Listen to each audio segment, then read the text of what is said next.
right, good morning. I am so excited to talk to you. We are live inside Vita Chiropractic with Dr. Cesar Quintana. Good morning. This is a very special episode, and today we're going to be talking about health and wellness, advocacy, culture, everything. So welcome. Thank you. Appreciate the invitation. One of the first things that I want to talk to you about is we're going to take it way back to the beginning of when did you know that you wanted to be in the health and wellness industry, or even how you got started? Well, it does go back a long time. It started just with my mom, being at home, and what my mom used to do for us naturally, you know, in regards to our health. We would get sick, and then my mom would give us natural things to heal.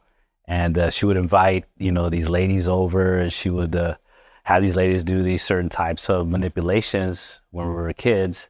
And I noticed at a young age, my response to it, and I would think, man, I feel good. And I would go outside and play right away after they would do their treatment. Just seeing my mom take care of the family, you know, coming from the Mexican culture, and seeing her dedication to her kids and making sure we're always healthy, we're always dressed well, we're always behaved. Also, you know, just watching her work, you know, and seeing her like clean homes, working in casinos, working in restaurants, and seeing her energy, you know, on a daily basis, and her bringing home tips, and then having me and my brother wash the dishes, and my brother giving us, you know, my mom giving us, you know, some of that tip money so we can go buy some snacks. But just going back in that, you know, to the time when I was probably, you know, between 5 and 10, I really started paying attention to health and how my mom took care of us. That's a really young age to focus on health. I feel like kids nowadays are focused on, you know, other things, social media, hot Takis, Cheetos, which kind of, it's inspiring to know someone who thought about their health at such a young age. So your inspiration honestly came from your mom. I think so. And, you know, my dad's a hardworking individual as well. But when it comes to just healing the family, I truly believe that if the mom is healthy, if the woman is healthy in the household, the household is healthy. And that's 100%. And I'm sure people have done studies on that as well. But she also took us to the chiropractor at a young age as well. So just her leadership and just making sure we're always had love and that famous word, cariño, you know, that those little things that like, hey, come here, I want to, you know, give you a hug. And, you know, I think that's important too, to the confidence of a child and keeping their stress levels low. When you had a bad day at school, you come home and your mom comes up to you and squeezes your cheeks. You're so beautiful, you're so handsome, or little things like that, I think helps in regards to the emotional health of the person as well. Very true, very true. So let's move forward a little bit. So you grew up in Las Vegas, Nevada. Yes. And you were into sports. We played soccer. We grew up at a time where, you know, parks were available to us. And we, you know, at a young age, at 5 years old, I remember going to Tom Williams or going to Cheyenne campus and playing, you know, with these older gentlemen and understanding the sport of soccer. But we also boxed at a very young age. That taught us discipline, you know, to be able to defend ourselves in a time when, you know, 80s, 90s, we had a lot of issues in the streets here, and gangs and a lot of bullies out there. And I was fortunate to have a big brother who was also, you know, a very well-disciplined boxer. And he always took care of me as a big brother. I would have to say he's probably another person in my life that, you know, protected me and made sure that was okay. It's almost like God's way of like, and make sure this kid gets through the process. But being born in Tucson, Arizona, you know, I got to see, you know, my family from Mexico. I traveled a lot to Mexico growing up. So I was always in and out of the United States, you know, during holidays, just always growing up in a Latino cultural environment, coming home. I always say home was Mexico and outside the home was the United States of America, you know, in regards to food, culture, the way we express ourselves. Our parents always wanted us to speak Spanish in the household. And then we, you know, obviously went to school and learned English, because I remember in kindergarten, I went to school and I remember I didn't speak English. I went to Fay Heron, as a matter of fact. I started at Fay Heron, and I remember walking into class and just kind of looking around and just, you know, looking at kids, and, you know, eventually we just got along with kids, and we kind of, started that process of the educational system in the United States, in Las Vegas, Nevada. Kids are so innocent. It doesn't matter. They speak through action at that age anyway, but that's a great piece of your journey. So high school, you graduated high school and went straight into college. Well, a couple things. I did start at Rancho High School, and because I went to J.D. Smith. J.D. Smith was 7th, 8th, and 9th. And I always say that's a blessing because my freshman year was actually a junior high school when they allowed, 9th grade and at J.D. And so, but I played varsity soccer when I was a freshman. So I was very competitive, and I started varsity, got my letter from there. And then my parents decided to move us out of the community, moved us towards Tropicana and Nellis. And so there, I was zoned, at that time I was zoned for Chaparral. And then some personal things happened where Chaparral wouldn't let me in because I came from Rancho. And that's a different topic, different story. We could talk about how it's called push-outs. I was pushed out of the system. And I ended up actually at El Dorado High School with Coach Pencil, who actually gave me the opportunity and allowed me to become the person I am today in high school, because he said, come on in. You're more than welcome. People knew me at the time for soccer. I wanted to get a scholarship. I always wanted to be a doctor as well. And Coach Pencil really just embraced me and said, no problem, come on in. And so I ended up graduating from El Dorado, no problems. And I went into college right away. But I also worked. So a lot of people, don't know my past, but I did work in 5 casinos, which paid for my education. Making tips at night in restaurants. So me and my brother, my family, we always worked in restaurants, but either food server, busboy, or food runner.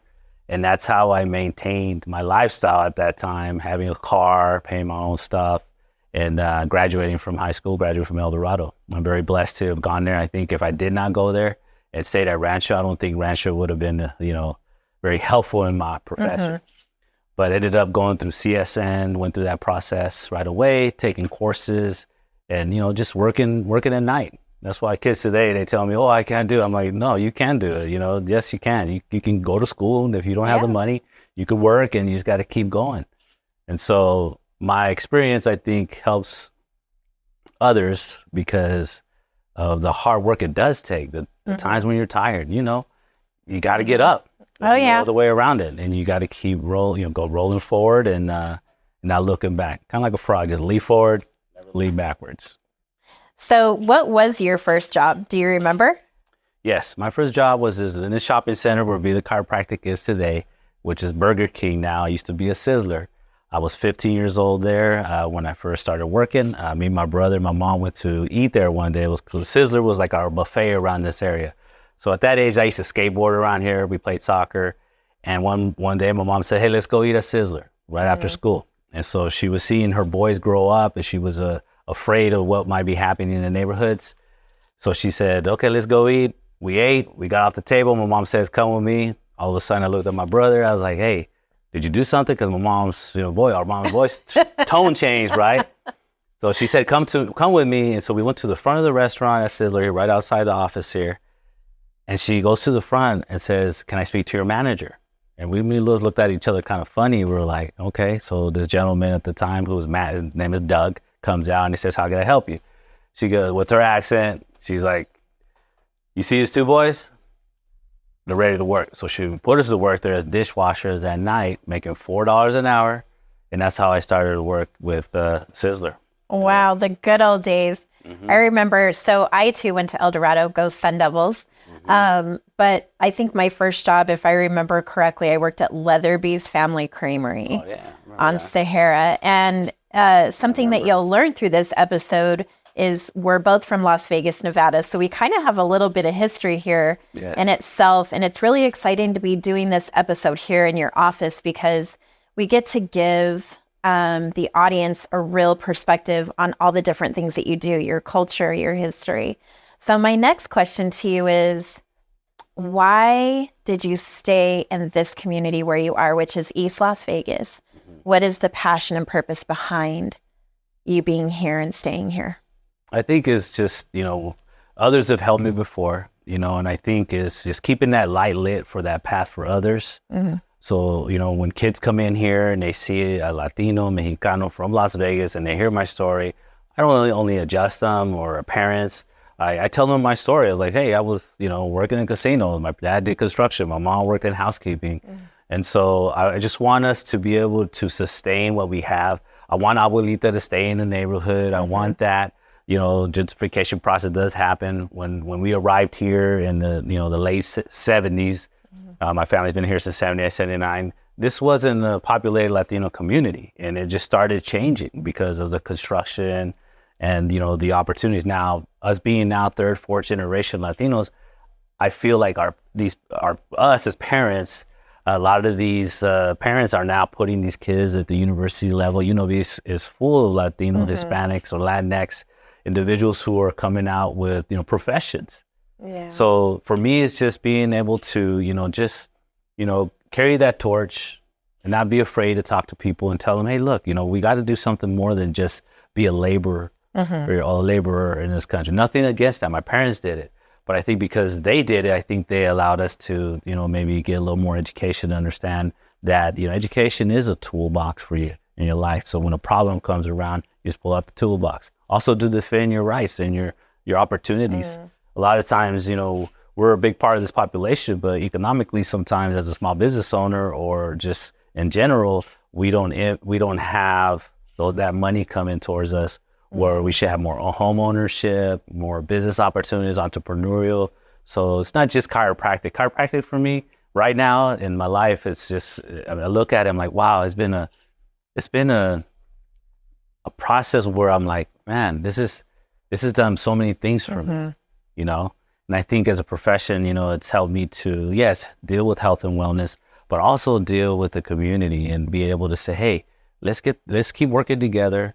Let's keep, hope and love and kindness, together. Sometimes, we get our egos in the way and business people kind of forget like how hard it was for themselves and they forget that path. So for me, it's always just leaving that path. I think my competitive nature has a part of it as well, like being a team leader, together each achieves more, it's just, okay, I'm doing well in business, but you know what? I'm not done. I don't feel satisfied.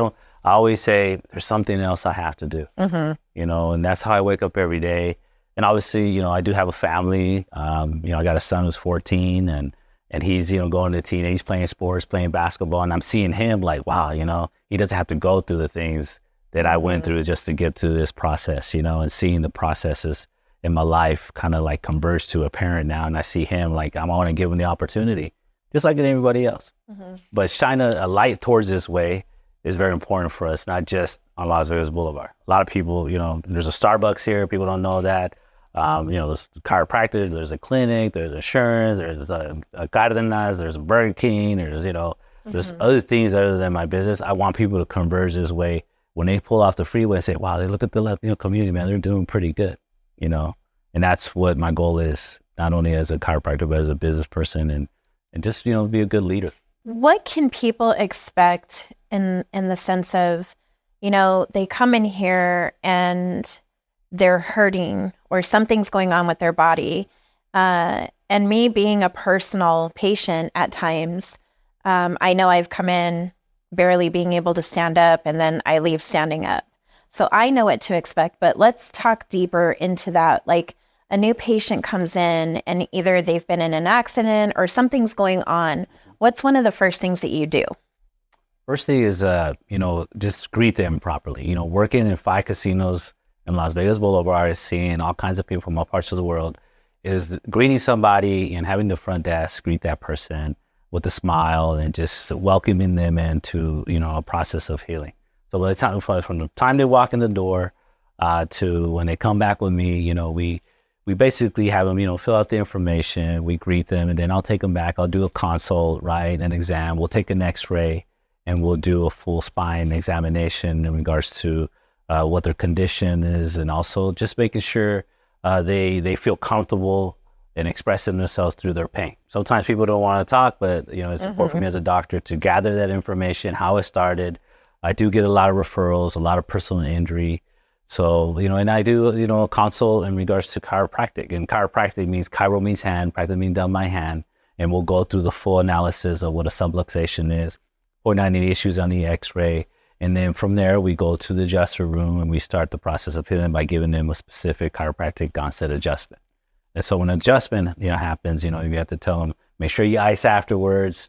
It's going to feel uncomfortable. It's like going to the gym, feel a little soreness, but make sure you ice. Some cases are more severe than others. Obviously, you have to tend to each patient as individual. So my care is more individual care in regards to their pain and discomfort. And then, I'll reschedule them and have them come back the next day or within 2 days to give them their second adjustment. And then we give them the plan in regards to their treatment plan. And then we'll know if it's so many weeks or so many visits.